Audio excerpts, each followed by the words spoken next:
영상 예배 에티켓. 영 35쪽입니다. 1. 동영상 예배를 드린 동안에 예배 영상 외에 다른 것을 보지 않습니다.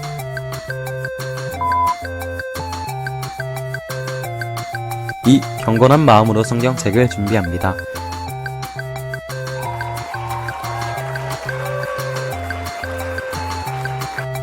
3. 자세를 바로잡고 동영상 예배가 진행되는 동안 자리를 지킵니다.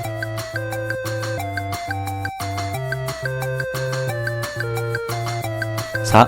교회에서 예배를 드리듯 함께 찬양하고 말씀을 들으며 기도합시다. 관람은 안 돼요. 5. 하나님께서 이 자리에 함께하고 계심을 기억하며 기도합시다. 하나님은 영이신 예배하는 자가 영과 진리로 예배할지니라. 요한복음 4장 24절 말씀. 아멘. 사도신경으로 우리의 신앙을 하나님께 고백하겠습니다. 나는 전능하신 아버지 하나님 천지의 창조주를 믿습니다. 나는 그의 유일하신 아들 우리 주 예수 그리스도를 믿습니다. 그는 성령으로 잉태되어 동정녀 마리아에게서 나시고 본디오 빌라도에게 고난을 받아 십자가에 못 박혀 죽으시고 장사된 지 사흘 만에 죽은 자 가운데서 다시 살아나셨으며 하늘에 오르시어 전능하신 아버지 하나님 우편에 앉아 계시다가 거기로부터 살아있는 자와 죽은 자를 심판하러 오십니다. 나는 성령을 믿으며 거룩한 공교회와 성도의 교제와 죄를 용서받는 것과 몸의 부활과 영생을 믿습니다. 아멘. 함께 찬양하겠습니다.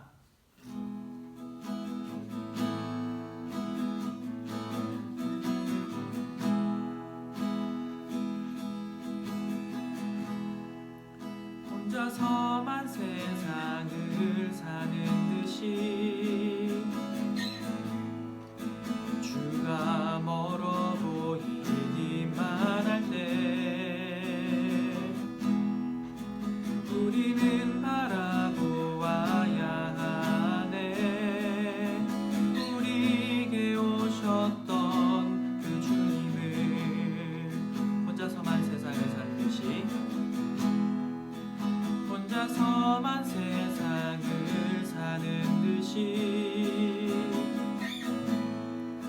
주가 멀어 보이기만 할 때 우리는 바라보아야 하네. 우리에게 오셨던 그 주님을 주님이 우리의 아픈 마음을 아시네. 가까이서 우리의 아픔에 공감하시네. 우리 가운데 찾아오셨던 그 주님이 우리의 모든 상황에 공감하시네. 처음부터 다시 합시다. 혼자서만 세상을 사는 듯이 주가 멀어 보이기만 할 때 우리는 바라보아야 하네. 우리에게 오셨던 그 주님이 우리의 아픈 마음을 아시네. 주님이 우리의 아픈 마음을 아시네. 가까이서 우리의 아픔에 공감하시네. 우리 가운데 찾아오셨던 그 주님이 우리의 모든 상황에 공감하시네. 주님이 우리의 아픈 마음을 아시네. 주님이 우리의 아픈 마음을 아시네. 가까이서 우리의 아픔에 공감하시네. 우리 가운데 찾아오셨던 그 주님이 우리의 모든 상황에 공감하시네.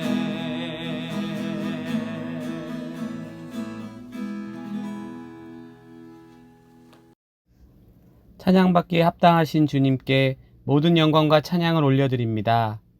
우리의 예배를 받아주옵소서. 한 주간 우리의 삶을 말씀에 비추어 봅니다. 하나님 자녀답게 살지 못한 우리의 죄악들을 용서하여 주시고 긍휼히 여겨주사 우리의 죄를 사하여 주옵소서. 우리의 힘과 지혜로 세상 가운데서 승리할 수 없음을 고백합니다. 성령님 우리와 함께하여 주셔서 사단의 계교를 물리치고 빛의 자녀로 살아가게 하옵소서. 6월 7일 우리가 다시 모여 현장 예배로 하나님께 예배하기를 기대하고 기도합니다. 주변의 모든 환경이 잘 준비되어 기쁘고 영광스러운 예배를 드리게 하옵소서. 오늘 말씀을 듣습니다. 듣는 마음과 믿는 마음을 주사 주님만 영광 받으시는 예배, 주의 말씀으로 은혜 받고 변화되는 시간이 되게 하옵소서. 단위에 세우신 주지 목사님께 성령의 기름을 부어주사 살아계신 하나님 말씀을 담대히 선포하게 하옵소서. 우리를 죄에서 구원하신 예수님의 이름으로 감사하며 기도드렸습니다. 아멘. 함께 보실 하나님의 말씀은 신약 성경 히브리서 3장 1절 말씀입니다. 제가 가지고 있는 성경 신약 355쪽에 있습니다.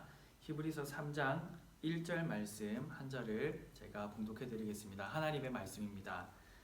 그러므로 함께 하늘의 부르심을 받은 거룩한 형제들아, 우리가 믿는 도리의 사도이시며 대제사장이신 예수를 깊이 생각하라.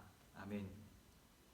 오늘은 히브리서 3장 1절 말씀으로 예수를 깊이 생각하라 라는 말씀의 제목으로 하나님의 말씀을 전하려고 합니다. 앞서 부른 찬양 공감하시네 라는 찬양, 위러브라는 찬양팀의 곡입니다. 과일 음원 차트를 보니까요, 이 곡이 현재 CCM 부문 단연컨대 1위입니다. 굉장히 오랜 기간 동안 1위를 하고 있습니다. 장기 집권 중이죠. 왜 그럴까요? 왜 이 찬양이 그렇게도 많은 이들에게 불리고 또 들리게 될까요? 이 첫 번째 가사가요, 혼자서만 세상을 사는 듯이 주가 멀어 보이기만 할 때라고 이렇게 시작합니다. 쉽게 말해서 사는 게 힘들다는 겁니다. 어른들만의 문제가 아니라요, 여러분들도 체감하고 있겠지만 청소년기를 보내는 대한민국의 청소년들 모두가 참 힘겹게 살아가고 있다는 거죠. 그 사실을 저도 잘 알고 있습니다. 산다는 것 자체가 참 쉽지 않습니다. 그냥 이 세상에서 산다는 것만으로도 힘에 겹습니다. 그런데 이 악하고 음란하며 교묘하고 험난한 세상 속에서 믿음을 지키면서 살아간다는 것, 얼마나 어렵겠습니까? 성경이 제시하는 길은 분명 우리에게 복되고 좋은 길이라고 말합니다. 하지만 그 길은 협착합니다. 좁습니다. 힘듭니다. 믿음의 경주는 참 좋은 경주이지만 굉장히 쉽지 않은, 굉장히 어려운 경주입니다. 한 청년의 호소를 기억합니다. 의대 다니던 친구였는데 아주 우수한 성적으로 입학했거든요. 그런데 학기 중에는 노력에 비해서 성적이 잘 나오지 않더라는 겁니다. 분명히 잠을 줄여가면서 다른 사람들보다 더 열심히 최선을 다해서 공부를 했는데도 시험 점수를 받고 등수를 매겨보면 입학 때보다는 현저하게 떨어져 있는 것을 확인했습니다. 왜냐하면 시험 칠 때 자기 말고 다른 많은 친구들이 컨닝을 하더라는 거죠. 그래서 자기에게도 유혹이 찾아오더랍니다. 컨닝을 해도 그것을 적발하지 않는 교수들, 그래서 자기도 거기에 편승해서 함께 컨닝을 하면 더 우수한 성적을 가질 수 있을 텐데 라는 생각들을 했다는 겁니다. 자신이 목표하는 다음 과정이 있었거든요. 그 다음 과정을 밟아 나가기 위해서는 좀 더 좋은 성적이 필요하다라는 그런 필요성을 가지고 있었습니다.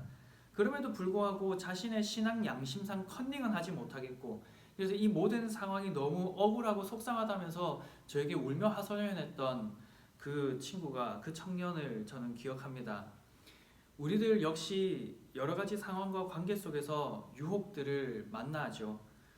조금만 타협하면 편해집니다. 아주 나쁜 사람이 되라고는 말하지 않습니다. 조금만 마음을 비우고 양심의 소리에 귀를 닫아버리면 훨씬 더 많은 이익과 유익과 편리를 누릴 수 있고 더 크고 좋은 자리를 얻을 수 있다라고 가르칩니다.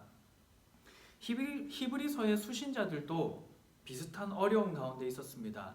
예수 그리스도를 믿는 믿음을 조금만 양보하면 조금 더 크고 편하며 유익하고 안락한 삶을 살아갈 수 있다라는 이 거짓 교훈에 그들의 믿음이 흔들리고 있었습니다. 적당하게 믿으면 또는 예수를 알기 전으로 돌아간다면 그러면 그들에게 닥친 이 문제들이 더 이상 문제가 되지 않을 것이다 라는 그런 생각들을 가졌던 거죠. 본문은 믿음이 흔들리고 있는 이 성도들을 향해서 함께 하늘의 부르심을 받은 거룩한 형제들아 라고 칭하고 있습니다. 혼자가 아니라 함께라고 부르고 있습니다. 나 혼자 겪는 어려움이 아니라 예수를 믿는 같은 믿음을 가지고 있는 많은 친구들, 많은 믿음의 동지들이 동일한 어려움을 겪고 있다라는 겁니다. 동일한 고민을 갖고 있다라는 말이죠. 함께 예배드리고 있는 이 귀하디 귀한 예수 믿는 모든 사람들이 함께 겪고 있는 어려움입니다. 다들 치열한 고민과 투쟁을 벌이고 있으니 혼자만의 문제가 아니라는 겁니다. 함께라고 부르고 있고 그들을 향해서 하늘의 부르심을 받은 사람들이라고 말하고 있습니다. 예수 믿는 모든 사람들은 하늘의 부르심 곧 하나님의 부르심을 받았다는 말이죠. 그리고 이어서 거룩한 형제들아 라고 부르고 있습니다. 우리 모두는 거룩한 형제들이 된 사람들입니다. 예수 그리스도로 인해서 하나님의 자녀가 된 사람들이죠. 그래서 함께 하늘의 부르심을 받은 거룩한 형제들인 우리들에게 또 히브리서를 듣고 있는 그 수신자들에게 예수를 깊이 생각하라 라고 전하고 있습니다. 예수님의 어떤 면을 깊이 생각하라고 하는 걸까요? 첫 번째는 하나님 아버지의 사도로서 복음을 전해주신 그 예수 그리스도를 깊이 생각하라 라고 말합니다. 구약의 선지자들이 연구하고 부지런히 살폈던 복음, 그리고 하늘의 천사들조차도 살펴보길 원했던 바로 그 복음을 하나님의 아들이시자 참 하나님이신 예수님께서 친히 이 땅에 오셔서 우리에게 전해주셨습니다. 그리고 친히 당신의 제자들에게, 당신의 백성들에게 가르쳐 주셨습니다. 자신을 통해서 하나님 아버지를 보여주셨고 하나님의 마음과 그 놀라운 계획들을 깨닫게 하셨습니다. 그 예수님이 오늘날에는 성령님을 통해서 우리에게 친히 가르쳐주고 계십니다. 사도, 하나님의 뜻을 알리는 자입니다. 예수님이 우리의 사도가 되어주셔서 우리에게 친히 가르쳐주신다는 겁니다. 그 예수를 깊이 생각하라는 것이죠. 또한 예수님은 대제사장이다 라고 말씀하고 있습니다. 자기 백성을 그들의 죄에서 구원하시기 위해서 이 놀라운 은혜의 제사를 하나님 아버지께 올려드리신 분, 우리는 예수님을 대제사장이라고 부릅니다. 원래 제사장은 1년에 한 번 백성들의 죄를 가지고 하나님 아버지 앞에 나아갔습니다. 그리고 이들의 죄를 사하여 주십시오 하고 제사를 올려드렸습니다. 대제사장의 가장 중요한 직무 중에 하나입니다. 예수님이 우리의 대제사장이 되어주셨습니다. 자기 자신을 희생 제물로 삼고 단번에 완전하고 온전한 제사를 올려드립니다. 바로 십자가에서 피 흘려서 죽으신 사건이지요. 그리고 부활하신 사건이지요. 주님께서 십자가에서 흘리신 그 보혈은 우리와 같은 죄인을 향한 하나님 아버지의 마음이 고스란히 담겨 있습니다. 죄인을 의인으로 바꾸어 주셔서 당신의 자녀로 삼기 위해 죄 없으신 예수님을 하나님 아버지께 올려드리도록 만드는, 하나님 아버지의 그 사랑과 은혜가 가득 담겨있는 그 희생 제사를 대제사장이신 예수님께서 친히 아버지께 하늘 성소로 가지고 갔다는 겁니다. 그 예수님을 믿기만 하면 누구든지 구원을 얻습니다. 그 보혈을 의지하기만 하면 누구든지 구원을 얻습니다. 그 대제사장이신 예수님을 의지하기만 하면 누구든지 하나님의 자녀가 됩니다. 하나님과 전혀 관계가 없었던 우리가, 아니 하나님과 완전히 적대적인 관계 속에 있었던 우리가 이제는 하나님과 뗄래야 뗄 수 없는 사이가 되고 말았다라는 것이지요. 우리를 하나님 아버지께로 인도하시는 대제사장이신 이 예수 그리스도를 깊이 생각하라 라고 말하고 있습니다. 다음으로 예수님은 신실하신 분이시니 그 신실하신 예수님을 깊이 생각하라 라고 말씀하고 있습니다. 지금 히브리서 기장은 우리가 읽지 않았지만 3장 2절에서 6절을 통해서 모세와 예수님을 비교하고 있습니다. 모세라는 사람 여러분들 너무너무 잘 알고 있을 겁니다. 출애굽 시대에 모세는 이스라엘 백성들을 인도하였습니다. 백성들은 광야를 걸었죠. 무려 40년 동안 말입니다. 물도 잘 없고 먹을 것도 없는 땅, 그리고 전갈과 불뱀 등 외부의 이 위협들이 득실거리는 땅이었습니다. 뿐만 아니라 그들이 걸어가는 그 땅의 민족들, 다 여러 국가와 민족들이 이스라엘 백성들을 대적하였습니다. 백성들은 화가 나기도 하고 불평하기도 했습니다. 불만을 표현하기도 했습니다. 심지어는 내부에서 이 모세를 대적하는 사람들까지 일어나기도 했습니다. 모세를 대적했다는 것은 하나님을 대적한 것과 마찬가지입니다. 그러나 성경은 이 모세가 이스라엘 백성들을 끝까지 신실하게 약속의 땅 가나안으로 인도하였다라고 기록하고 있습니다. 민수기 12장 7절을 보면 그 신실함을 아만이라고 표현합니다. 우리가 아멘이라고 이렇게 화답할 때가 있죠. 그 아만입니다. 히브리서 3장 2절을 보면 피스토스라고 기록하는데 충성됨 또는 신실함 등으로 번역되는 단어입니다. 성경은 이 모세를 하나님의 온 집에 충성하였던 사람, 그래서 그 백성들을 끝까지 약속의 땅으로, 언약의 땅으로 인도했던 사람으로 기록하고 있습니다. 세상의 거친 광야길을 걸어가고 있는 신약시대의 우리들은 천상의 가나안을 향해 걷고 있습니다. 하나님 나라를 향해 걷고 있는 것이죠. 이 세상이라는 광야는 여러 가지 어려움과 위험 요소들이 도사리고 있습니다. 불평과 불만이 나올 만한 모든 상황들이 우리로 하여금 지치게 만들고 넘어지게 만들고 적당히 타협하고픈 유혹들까지도 생기게 합니다. 그런 우리들을 말씀으로 이끌어줄 또 다른 신실한 인도자가 우리에게는 필요하죠. 하나님께서는 우리 삶의 신실한 인도자로 예수 그리스도를 세우셨다. 성경은 그렇게 말하고 있습니다. 그리고 그 예수님은 모세보다도 훨씬 더 탁월하고 훨씬 더 신실한 종이다라고 말씀하고 있습니다. 광야 생활 동안 모세가 하나님의 온 집에 신실하였던 것처럼 신약의 백성의 인도자이신 예수 그리스도는 대제사장으로서 신실하게 우리를 인도해 가십니다. 예수님은 끝까지 인내하시고 온유하심으로 우리를 천상의 가나안으로 인도해 가십니다. 우리를 이해하시고 우리의 부족함과 연약함을 모두 끌어안으시며 언제나 함께 하시겠다라는 약속을 신실하게 지켜 가십니다. 바로 그 예수 그리스도를 깊이 생각하라라고 성경은 말씀하고 있습니다. 말씀을 맺겠습니다. 사랑하는 중등부 고등부 친구 여러분, 그리고 사랑하는 우리 교사 여러분, 가벼운 잔재미만 차고 넘치는 이 시대에 우리의 의지는 쉬이 흔들리고 맙니다. 유익과 이익 앞에 선을 포기하고 크고 높은 자리를 위해 공평과 정의를 가볍게 여기며 더 많은 것을 누리기 위해 타협하라는 세상의 소리 앞에 우리의 믿음이 여지없이 요동치게 됩니다. 예수 믿기를 조금만 느슨하게 하면 모든 문제들이 더 이상 문제가 되지 않을 것 같아서 계속해서 타협하고픈 그런 마음들이 우리 안에 생겨납니다. 이런 모든 위험들과 유혹들을 앞에 두고 있는 우리에게 히브리서 저자는 말합니다. 뒤로 물러나지 마라. 믿음으로 인내하고 끝까지 담대함을 지켜가라. 예수를 깊이 생각하라. 여러분, 예수를 깊이 생각하시기 바랍니다.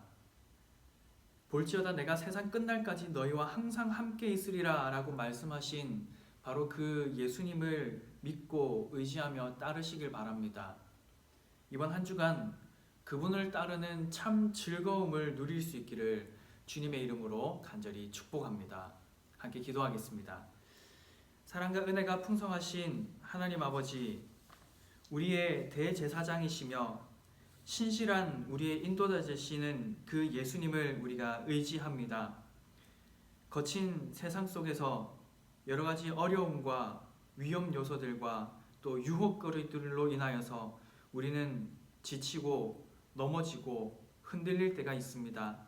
그런 우리들을 주님께서 붙들어 주셔서 뒤로 물러나지 않는 믿음, 끝까지 인내하는 믿음, 끝까지 담대함을 지켜가는 믿음, 바로 우리의 신실한 인도자이신 예수를 깊이 생각하는 믿음, 그런 믿음을 갖고 이 거친 세상 속에서 하늘을 바라보며 살아갈 수 있도록 주님 인도하시고 함께하여 주시옵소서. 그런 우리 중등부가 될 수 있도록, 또 그런 우리 고등부가 될 수 있도록, 그리고 그런 우리 선생님들이 될 수 있도록 은혜를 베풀어 주시옵소서.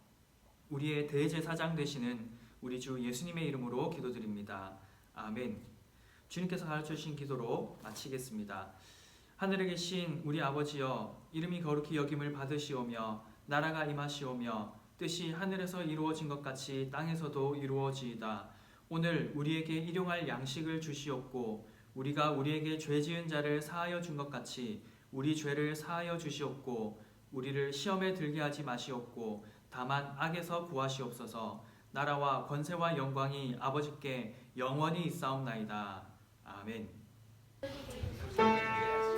네.